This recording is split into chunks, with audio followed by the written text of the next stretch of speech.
What's up? Welcome back.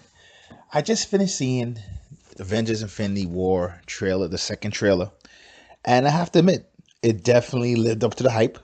I'm almost convinced now the movie's gonna be a smash hit. And I don't just mean smash hit as making money. I mean, at this point, we know it's gonna make money, but it's gonna be smash hit in terms of it's the way it's gonna deliver to the audience. Marvel's been setting this up for 10 years, since 2008 of movies for this moment.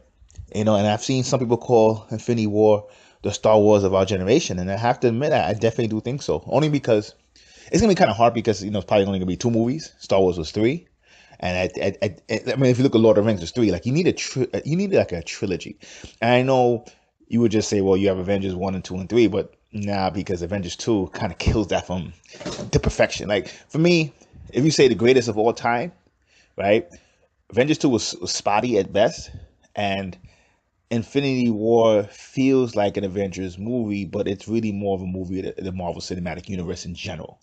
So I can't really put Avengers 1 and 2 in that, right? But that's really another topic for another day. But in terms of the trailer that they delivered, I mean, it was exceptional. Like, I like the first trailer. The first trailer was tight.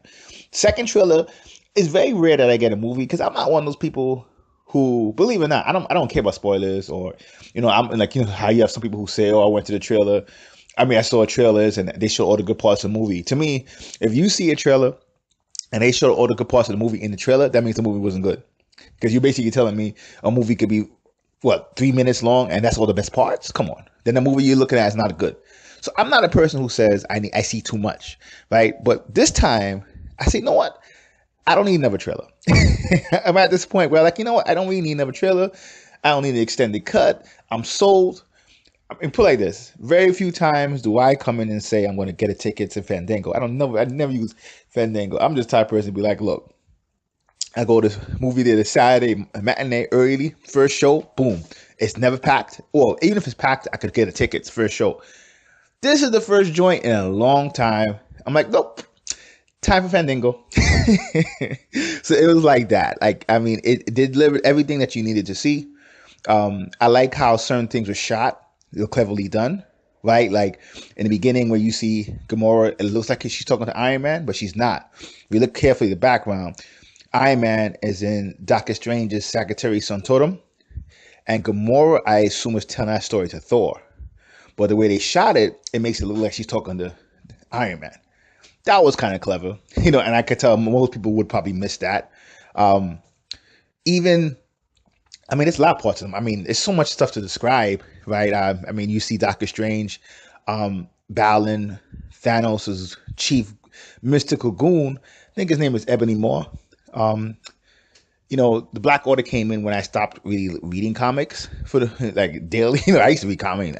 There was almost no bigger comic book head from like, I don't know what, from like 88 to like 2000 maybe, right? Maybe 97 of like 10 years. But then eventually it stopped or slowed down. So Black Order came in later on.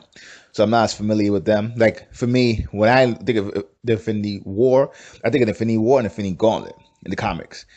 The Black Order came in other series after that, right? So I think it's Ebony Maw. And I know from my understanding in the comic, he's not really a magician like that. I mean, he is, but he's more mental manipulation. But I think in the movies, they're going to put him as just a darker version of Doctor Strange. And the part where you see all these kind of needles going through Doctor Strange's head, I mean, it was pretty tight. Because, I mean, I don't think people understand. Doctor Strange probably is the most powerful Avenger. Well, he's not even Avenger, but the most powerful hero in the Marvel Cinematic Universe, maybe outside Thor. And I started to give Doctor Strange the edge. So to be able to do that, you saw how easily Doctor Strange handled Loki in Thor Ragnarok, right? So when you see that being done to him, it's pretty impressive. Even the shot where you see Thanos' forces going into Wakanda, hitting the force field, I mean, that was epic. Like that one, to me, visually, you couldn't do anything better than that. When you see everyone suiting up, oh, that was awesome. I mean, I have to admit, it's been a while. Like, look, I'm a comic book head, like I said. I mean, you guys come to me for spiritual stuff. I'm like, I'm talking about science. Like, trust me, it's more of a chore to me to talk about spirituality than science fiction. Science fiction, I talk about that all day. right? So for me personally, I'm a comic book head till I die, right? And like so when people say, well, how come you don't read them? I say I still read them, but I'm talking when I talk about read them, like I'm talking about like comic book head, like read them. Like I used to go to the comic book store once a week, maybe, and then I started as you know when I was a little kid when I didn't work. Then after I worked once every 2 weeks. And I don't just go to them. I was getting like a whole book bag full of combos. Like I was spending like $100 easy a shot. You know, Marvel, Image, DC, Dark Horse. Like it wasn't like no, like so when I say I don't read them, I still read them, but I'm not like that now. You know what I mean? Like I may be like 6 months or something, a year behind. You know, somebody said, "Oh, this is a good series." I'll go pick it up. Boom. But because you just have other things to do. But yeah, I'm a combo could to die, and no question, I have to admit, it hit it all notes. I mean, there wasn't really. I mean, you saw even when they came into Wakanda out the Quinjet, you didn't really like if you it happened so fast, but you see in the background. I mean, Vision was there, Bruce Banner was there, Scarlet Witch was there. Even though when you see the trailer, they kind of highlight more Scarlett Johansson or Black Widow and Cap. Cap shaking T'Challa's hands. But I mean, you see that, and actually War Machine was there too. So, and you could kind of obviously tell you're gonna really have two major locations. Looks like Thanos' homeworld Titan, right? Where you see Star-Lord and Iron Man making their jokes with each other, which I have to admit came off very smooth. Part of the whole reason why this works so well compared to DC, because people really care about the character interactions. And that is something you can't really, like, it's funny. When people will be like, okay, because obviously when you make all this money, it's not just combo people watching it. They'll be like, why is it making so much money? People really care about these characters. Actually, I admit people really care about them, and you can kind of tell. And because they care when how the characters interact with each other. I mean, it amazes me sometimes, but they really care about that. And when you see Star-Lord and Iron Man, those two characters, the people wanted to see them interact. I mean, you gotta understand, when you had the first Avengers movie, why was it so big? Because you had all these different franchises coming together. People watching Thor, people watching Cap, people watching Iron Man, people watching even Hulk. Hulk had a movie. People forget Hulk had a movie. Right? People watching all these things, all these four different worlds coming together, and you're like, whoa, okay. Now imagine the scope now when you have the Avengers world. Okay, so you could put that all in one world, even though you could say it's four, right? Hulk has his people, Cap, Iron Man, Thor, Iron Man, Cap. I know I'm missing someone, but let's just say you got those four, right? Then you say, okay, so you got the Avengers, but then you got Guardians of the Galaxy. They got their own lane. Let's be real. Guardians of the Galaxy is the major players, right? In fact, one of the things I liked about this trailer is they show a lot of Guardians because because the first trailer you say, okay, how big is Guardians gonna be featured in this movie? And then when I see that, so they can be in the movie, which I liked a lot, right? So you have Avengers have their lane, Guardians of the Galaxy have their lane. Come on, Spider-Man. Let's be real. People talk about Superman and Batman all they want. I've been saying this for a long time. Since 2000, the most popular character bar none is probably Spider-Man. Batman gives him a run. I do admit, Batman gives him a run, right? But Batman, Superman, Spider-Man are considered the trinity of comics. It used to be Wonder Woman, and some people might still say that, but I do think Spider-Man's past her for sure. And like I said, I think Spider-Man's past definitely Superman. Batman's the last one. I still think Spider-Man's more popular. And if all you have to do to understand that, look at the toys. Spider-Man toys murk Batman, Superman toys murk. That was not even close.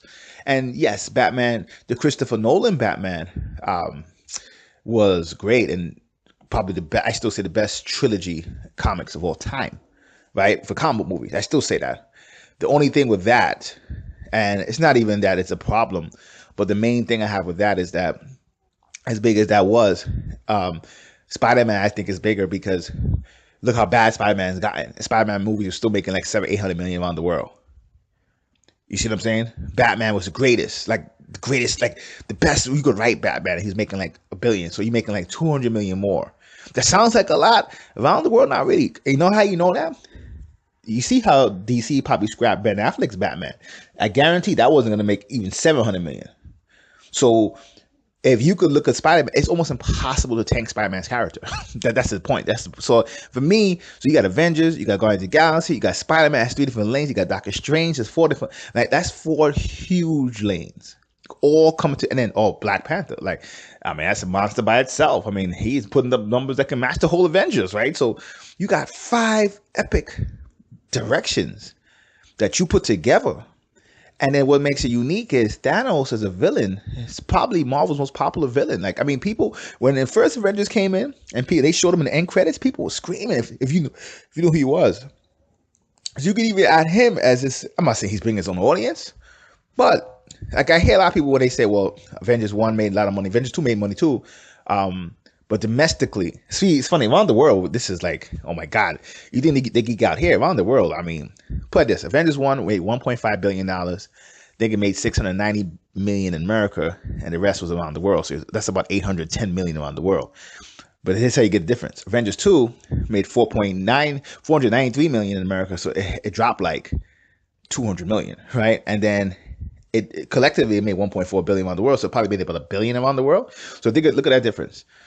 It basically, as much as people talk about the Age of Ultron and, well, it made less money, around the world only made 100 million less, right? So, but in America, it made 200 million less. So let's just say in total, actually around the world, actually Age of Ultron actually made more than Avengers 1. But Avengers 1 still beat it, it had better domestic numbers. So domestically, there was less interest. And people say, well, maybe because they just formed as a team the first time, and it was novelty, it was the first time. And I understand that. But I actually think why and then Civil War made less than Avengers 2 was because when they put Avengers 1, people were waiting for the Infinity Gauntlet. So when they said the Age of Ultron, it was cool, but we're like, nah, we want to see the Gauntlet. We want to see the Infinity War. So it's no question it's going to make money. It's no question it's like it's going to be the first of its kind. And yeah, I would say it will be Star Wars-like in terms of impact, pop culture-wise. No question. So big thumbs up. I give the trailer a 10 out of 10. This is Cyrus King. Till next time. Peace.